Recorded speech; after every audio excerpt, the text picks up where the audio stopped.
Bonjour à tous, dans cette vidéo nous allons voir une solution pour régler certains problèmes de Nik Software Collection lorsqu'ils sont installés sur la version Photoshop 2020 et 2021.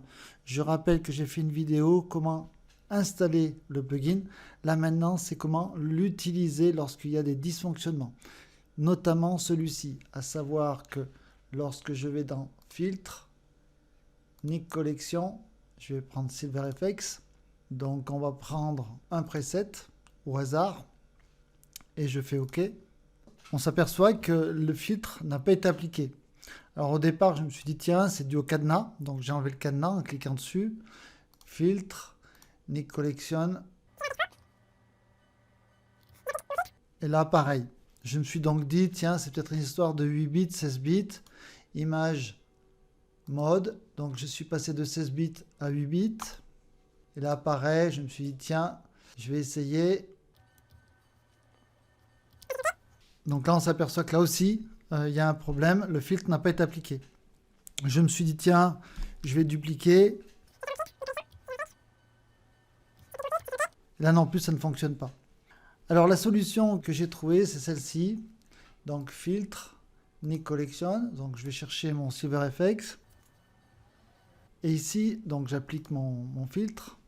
Je sélectionne mon filtre et là je vais dans paramètres et ici c'est après avoir cliqué sur OK, au lieu de mettre appliquer l'effet filtré à un autre calque, donc on lui demande de créer un nouveau calque. Apparemment c'est cette action qui fait qu'il y a un problème. Donc il suffit de sélectionner appliquer l'effet filtré au calque actuel. Je fais OK, OK. Et là, j'ai bien mon calque qui vient d'être modifié avec l'effet SilverFX. Pour résumer, vous dupliquez votre calque. Donc ici, par exemple, je vais prendre mon calque, je fais CTRL-J ou clic droit, dupliquer le calque. OK. Sinon, CTRL-J. Là, vous allez dans votre filtre, Nik Collection, SilverFX. Vous appliquez votre filtre. Vous vérifiez qu'ici, c'est bien dans...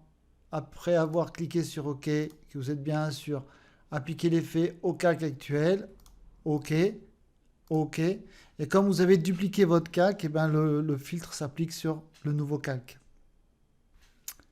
Voilà. Donc vous avez le calque original et le calque qui a reçu le filtre SilverFX. Alors je me suis aperçu aussi d'une chose, c'est que lorsque l'on transforme le calque en objet dynamique, si vous allez dans Filtre, Nik Collection, SilverFX.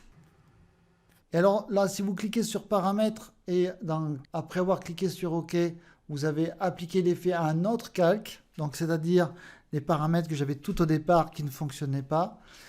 On s'aperçoit que sur les calques avec objet dynamique, il ne va pas créer un calque malgré qu'on lui demande, mais il va appliquer le filtre sur le calque. Donc, contrairement à ce qu'on lui demande, il ne crée pas un nouveau calque, mais il vient créer donc un filtre dynamique vu qu'on a transformé notre calque de départ en objet dynamique.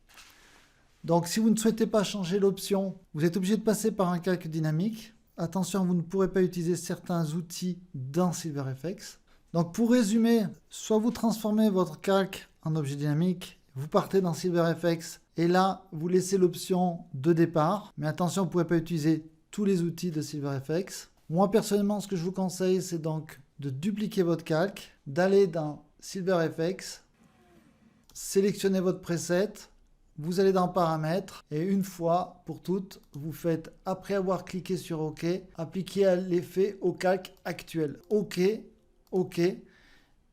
Ainsi, SilverFX est paramétré pour traiter vos calques dupliqués. Voilà, je vous ai partagé mon expérience pour trouver une solution et utiliser les plugins de Nik Collection. J'espère vous avoir aidé. Je vous souhaite une bonne journée et à bientôt.